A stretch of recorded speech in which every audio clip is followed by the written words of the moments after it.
Hello and welcome to Back to the Frame Rates Movie Musings bonus episode. This is what happens when we do our bonus episodes, probably in the middle of the night after we do a full episode. It's worth And it. yeah, it is totally worth it because we're just gonna hobnob about a couple things going on and what we've been Around the water watching. cooler.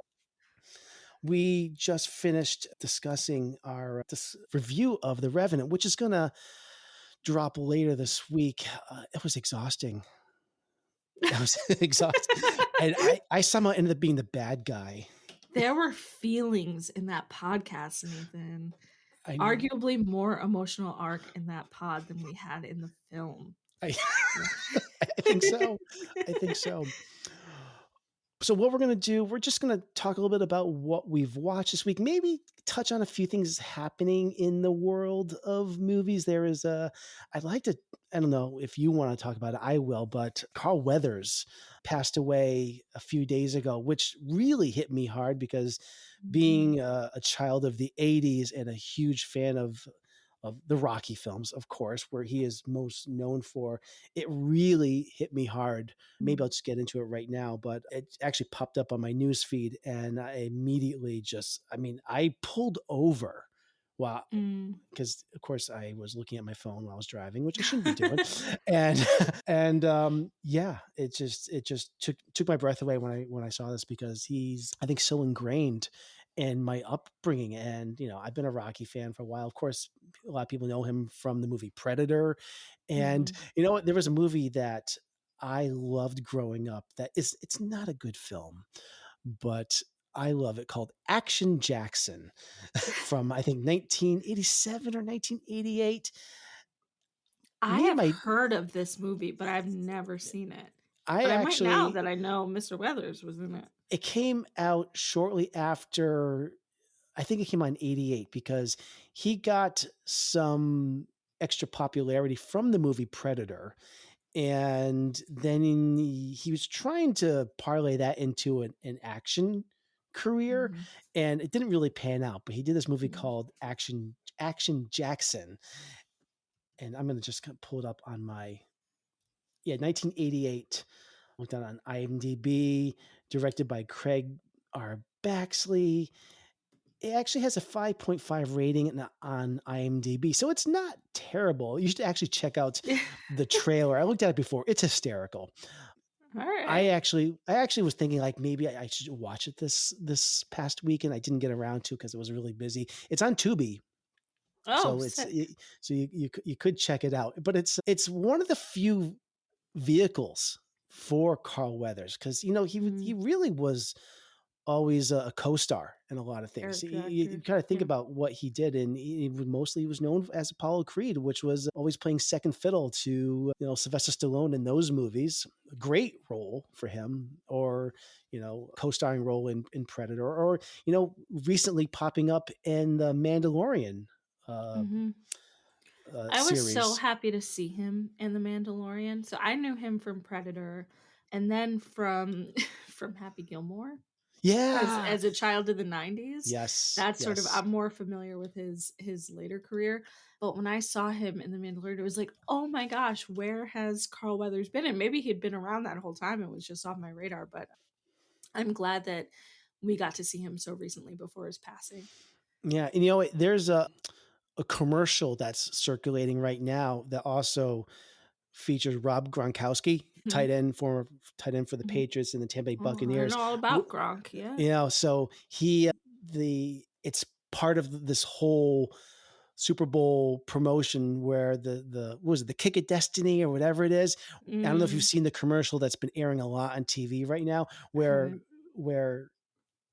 Rob Gronkowski misses this field goal, but he has another shot at redemption to kick the field goal. And Carl Weathers shows up in a motorcycle and with a little sidecar and picks him up. This commercial has started airing only like a week and a half ago, like crazy. And they're already having to like pull the ad and adjust it. And it's this great moment with Carl Weathers.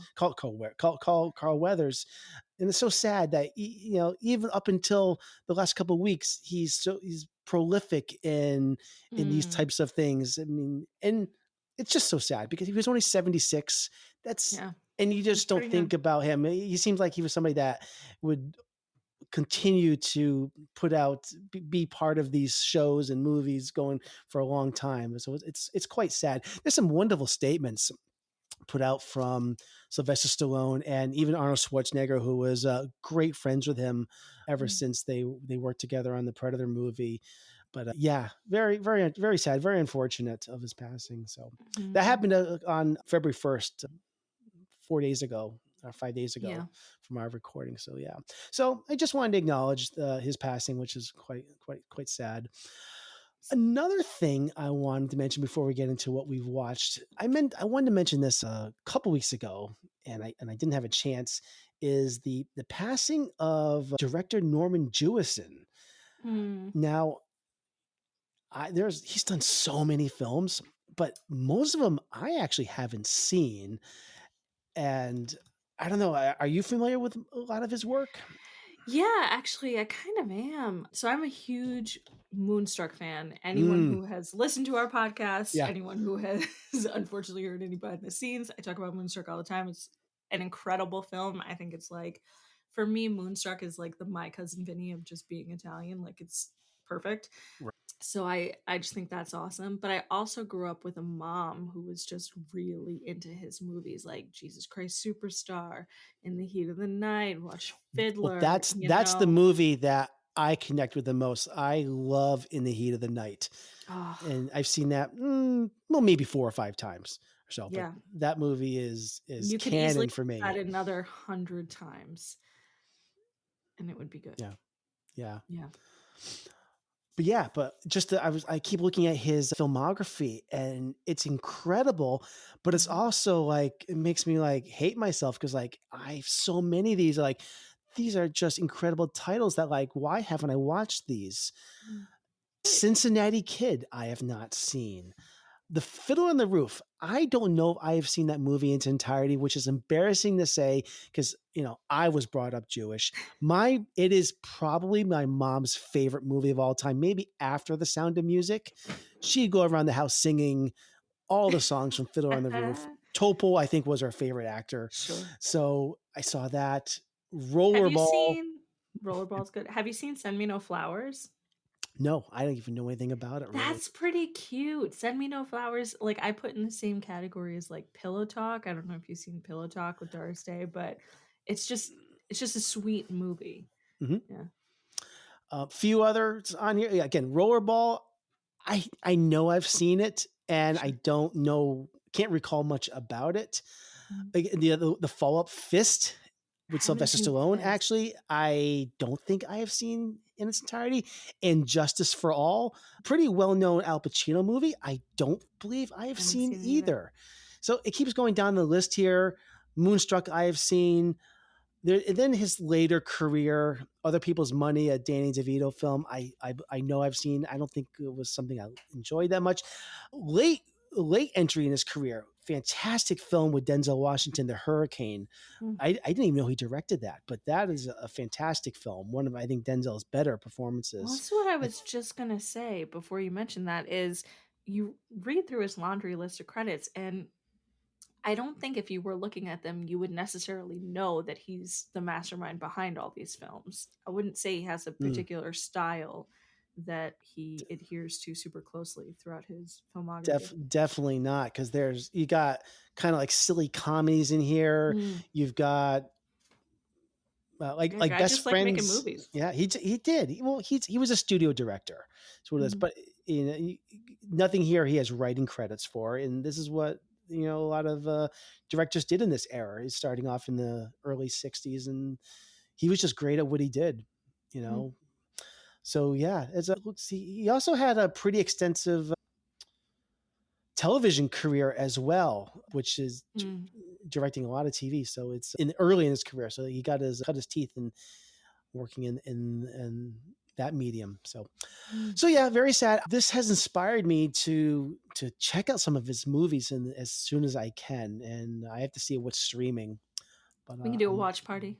I this is something I thought about doing before we got into. what we're going to be doing on our next retrospective, which we haven't announced yet. But I thought about, we did a Steven Spielberg retrospective. I thought about, in honor of Norman Jewison, maybe catch up on a few of these movies Mhm. as a retrospective. I don't know how that would fly with all of our Yeah. co-hosts, but this is something at least I might do at some Yeah. point, is catch up on some of these. But yeah, so yeah, Norman Jewison, great career, and yeah, I really would like to see some of these films at some point. Mhm. Let's let's talk about some of the things that we've seen this past Oh, week. I think you've yes. seen. It looks like you've in some things, not just in the film world, but maybe some things you've attended as well. Why don't you Uh, begin? I went to the Opera House here in Boston on Wednesday, and I got to see Moulin Rouge, and it's so good. Yeah. It's so good. We have to talk about it. Um, Moulin Rouge, of course, a wonderful film, and I was like, "How are they going to adapt this to the stage?" Turns out with ease, with grandeur, with beautiful set pieces, and even more pop songs.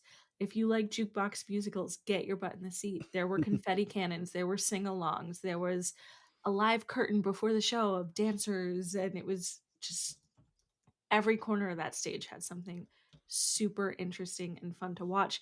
It was faithful to the film, but it still felt new and exciting. It was perfectly cast. Yeah, cannot recommend it enough. Now Deserved this every Tony it won. this was at the Citizens Bank Opera House, right in Yes. in Boston. When I don't this episode's going to air a few days from now. When does this production go through? Do you know? It's going to Prob travel to other cities, I'm It sure, will but travel to other cities. I think it's only in Boston, maybe this week, maybe a little bit next week, but if you can catch it somewhere, you should catch it. yeah.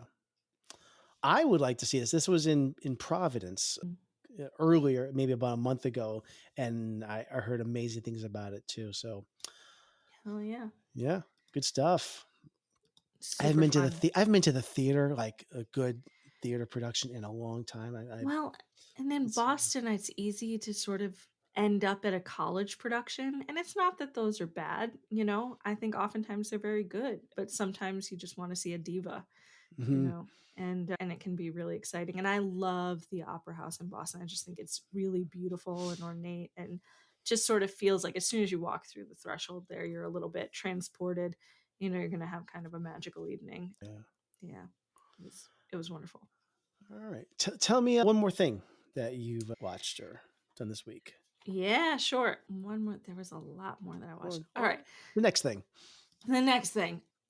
On the musical theme, I watched American in Paris with Hmm. Gene Kelly and Fair. So and I love that movie. That movie is like chicken soup for the soul, I think. And sort of the more I watch it and the older I get, the thinner the plot gets to me and the more problems I have with it. And then I just think, yeah, I don't really care. This movie's chicken soup for the soul. And it's essentially just a weak plot structure to hold together all these fantastic dances and set pieces and costumes. And I could watch it all the time.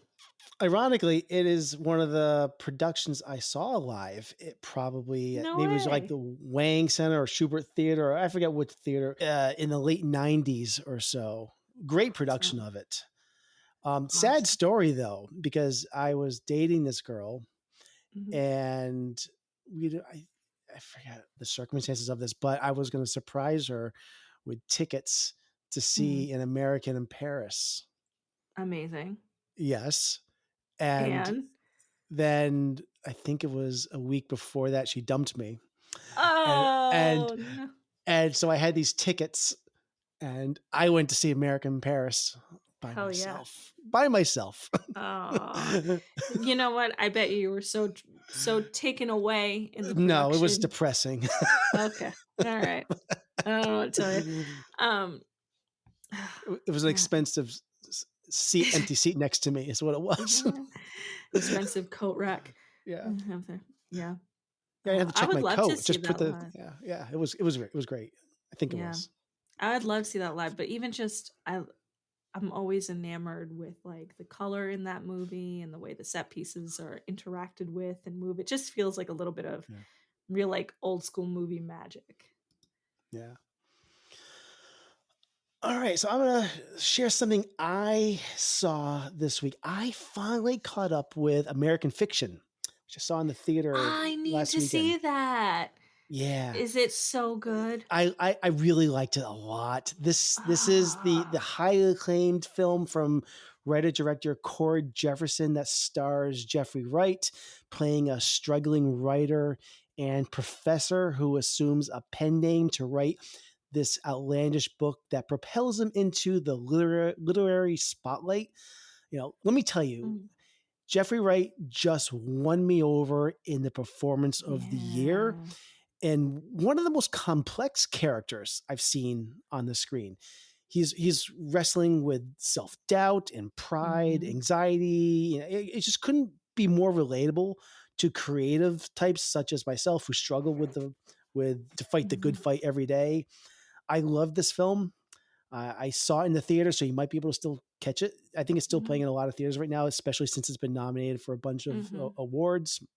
But I imagine it'll probably hit VOD in a month or less because a lot of these indie films don't take long to get there. But I love this. Funny thing is, this is now the third movie where I think my top three favorite male acting performances are now um, either teachers or professors. Oh. I thought about this, like, what is going on this year? Wait, Like, who are your other ones? I love, well, Paul Giamatti Oh, sure. and Nicolas Cage and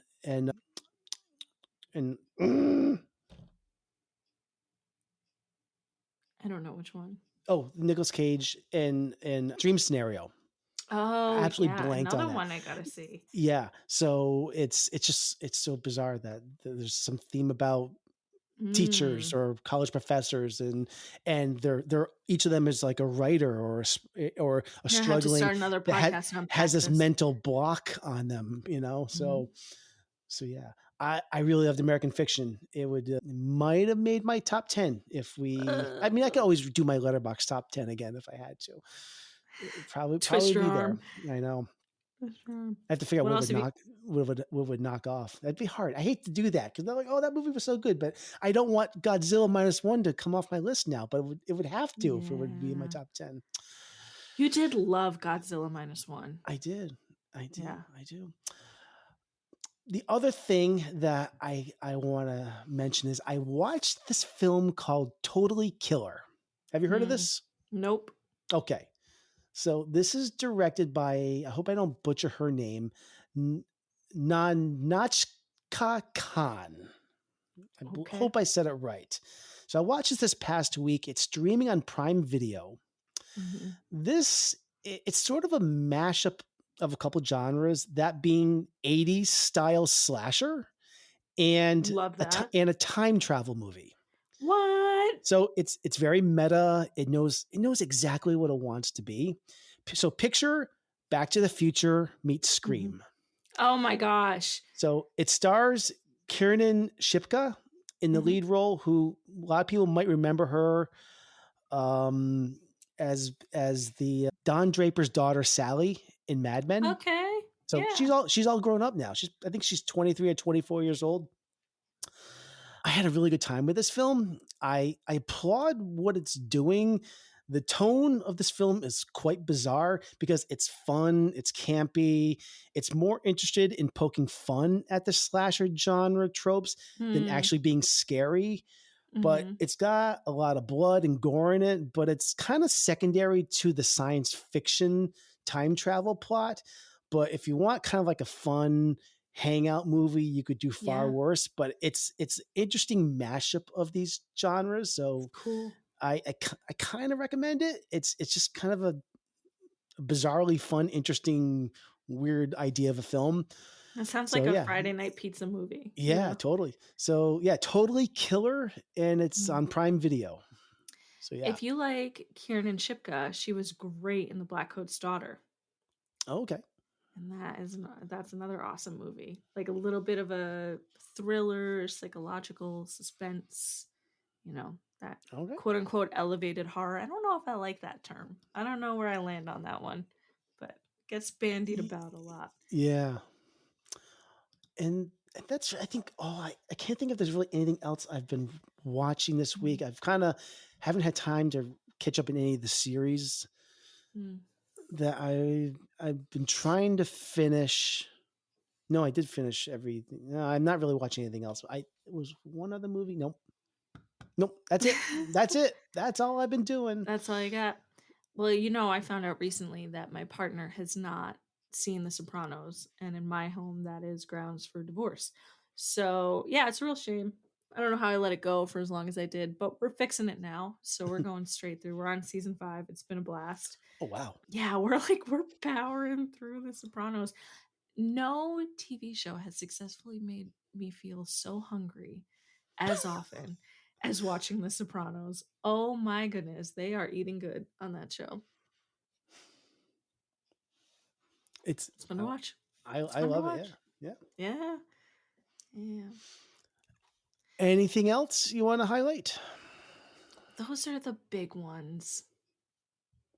Unless you Okay. really want to talk about Josie and the Pussycats, but I won't put you through it. Well, I actually have never seen it, but this might be What? the only opportunity you have to talk about Josie and the. I mean, no, that's not true. You can talk about it every week, and that would be your thing. That would be my thing. What? Why? What a Why? thing to claim. So tell me, what is your reason for watching Josie and the Pussycats? Is this something you've seen before? Is it one of your favorite Yeah, films, or what is it it's about not it? one of my favorite films, but it definitely feels just like the most fun time capsule of a film. It feels so aware of when it's being made, and so it makes so much commentary on the late 90s and early 2000s, and it's referential, but it feels campy and fun. It's got this super straightforward A to B plot that's silly, but they managed to keep it nice and tight.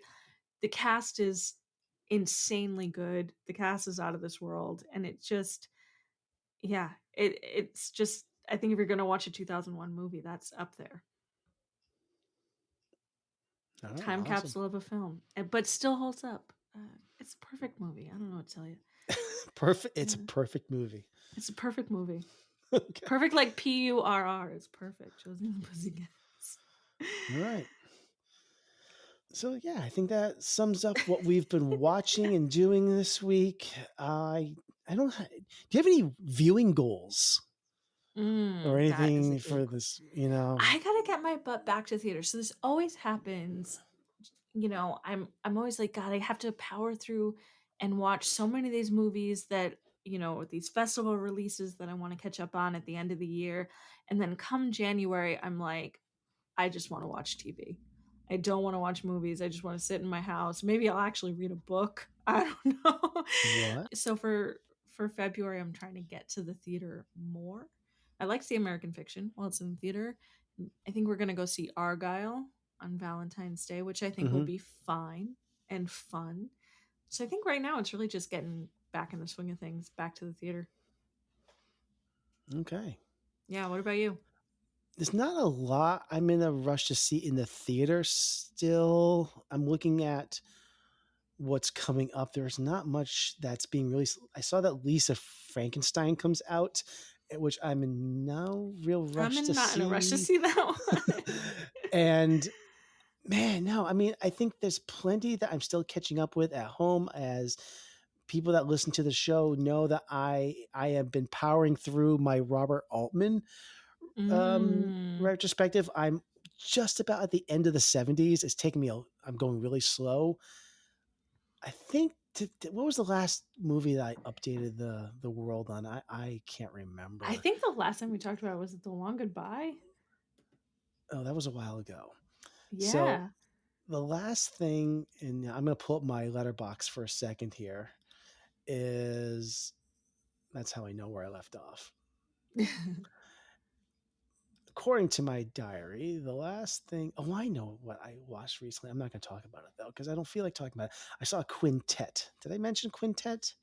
You I might don't, have. I don't want to talk about it Not with because any kind of verve. no, I didn't like it though. It was my least favorite Robert Altman film I think Oh I've ever no. seen. But Oh. no, but that was from 1979. I'm about to break into the 80s. I think there's one more 79 film. Mm. You know what? I will mention something about Quintet, even though I think I watched it 2 weeks ago. This is a science fiction film starring Mhm. Paul Newman. It's this really overly self-serious and kind of Mm. complicated movie. It takes place, I think, in the future or in this otherworldly Mhm. snow planet. I think Okay. Paul Newman is very miscast in this movie, which Mm. is interesting. It's That's a a little shame. weird, which it is kind of a shame because I think Paul Newman is usually amazing in everything he does. Yeah. The only thing I'm going to say about this that I think is the most notable is that the way this is shot, Mhm. the the outer frame has this weird vignette around it. Um, See how you're looking at me? Now picture like yeah. everything around the Yeah, yeah, edge yeah. of the movie Yeah. has this It's, like, vignette, vintage which looking. makes it seem like it's supposed to be like this frosted snow globe Okay. feel to it. This Sure. movie is over 2 hours long. It does not break from this vignette the entire movie. So I'd say about 25% of your screen is blurred out It's on the edges. frosty. Yeah. If you were to just Google like That's a choice. Quintet 1979 and you got like saw a screen capture of any Mm. scene in it, the entire movie is this.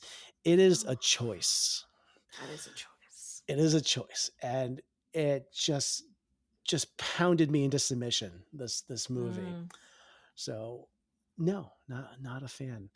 So I'm gonna not speak anymore about Quintet. Put it to bed. Yeah. So that's all. Yeah. Uh, Alright. so I think that's it. Other things, there's a couple new trailers that hit. New Guy Ritchie movies coming out called The Ministry of Ungentlemanly Warfare. Yeah. I'm a Guy Ritchie fan. Totally. This is back in his wheelhouse for me. The whole like underground, Mhm. low budget, mid budget, crime genre, which I love. I am kind of looking forward to this. I think it's who's in this here. It's got This'll be fun. yeah. This is one of those movies, and I feel this way about Argyle, and I feel this way about this. Granted, I haven't seen them yet, but Yeah. the type of movie where I'm like, pump one of these out a year, you know? They I don't was all saying be exactly. contenders. This is what I was saying on our movie preview show that this is the kind of stuff I want him to do. Although like I said before, I loved what he did with The Covenant, which Mhm. was such an anomaly. But this is the Guy Ritchie that I want, and I not Yeah. a fan of the Guy Ritchie that is given $100 million budget to do The big long audacious relationships and stuff. movies.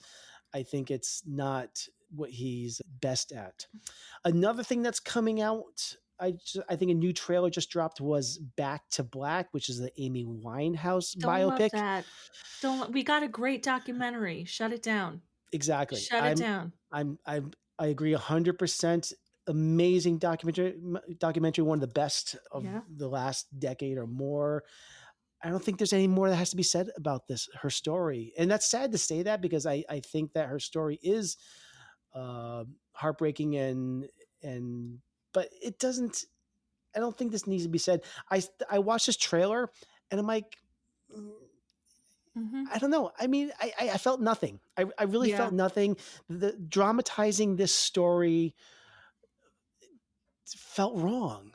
I don't know, Yeah. and I feel bad saying that Felt cheap. because is it a cash grab? I don't know who's producing No. this. I don't know who's behind this necessarily, but it When's the doesn't. last time you saw a good music biopic? My silence probably speaks volumes. I'm trying to think. Yeah. I don't know. You know why? Because Walk Hard ruined that whole genre forever and ever. Yeah. Yeah. And when I saw Bohemian Rhapsody, it Oof. basically Oof. uh, broke it even further, if that's even possible. Yeah. Yeah, that was not good. That was not good. Yeah. Yeah. I mean, I'll go see One Love when it comes out. I You don't know think I'm what? gonna see this, but I don't every time I get a little excited for a biopic, and every time I think just Okay, crap. is it biopic or biopic? I feel like I don't know. I don't know. I don't know words. All right. I think I feel like I've heard both. Is it Okay, people out Should there, we is Google it it? is it biopic or biopic? I don't know. Which one do you think it is? I always say a biopic because it's a biography, or I don't say it, or bio biopic? Uh, Biopic or biopic? Biopic, sometimes spelled yeah, like it's a bio dash pic. biographical picture. Like I get it, but Biographical I've been rhyming it with myopic. is the most common term used to refer to. It doesn't give me any help. The internet fails me here. Yeah. How to pronounce biopic? I'm gonna go. There's videos on this. How do you pronounce biopic or biopic? Listeners, tell us. What do you say? This is our this month's poll. Yeah. How do you Is say it it? I don't know. Is it GIF or GIF? You know, It's probably biopic. I say stuff wrong all the time. Whatever. someone here from July 31st, 2020 says bye, like BYE, like bye, like at the Yeah. very end of our show. Well, bye. Like after all, it's a Yeah. biography, oh, huh. The more you know. I don't know. Mm, This guy could be on drugs though. listen, it's fine. I can be wrong about this. I can sound like I don't know what I'm talking about. It's fine. It's fine. All right. But yeah, there's some good fun stuff coming out. I don't think it'll be anything that is earth-shattering, but it'll be fun, and that's Yep. all you need. Yep. Okay. I think that's it. Anything left to say, or should we just wrap it up? No, I think we should end on my horrendous pronunciation. I think so too. All All right, right. adios. That's it. Bye, everyone. Later.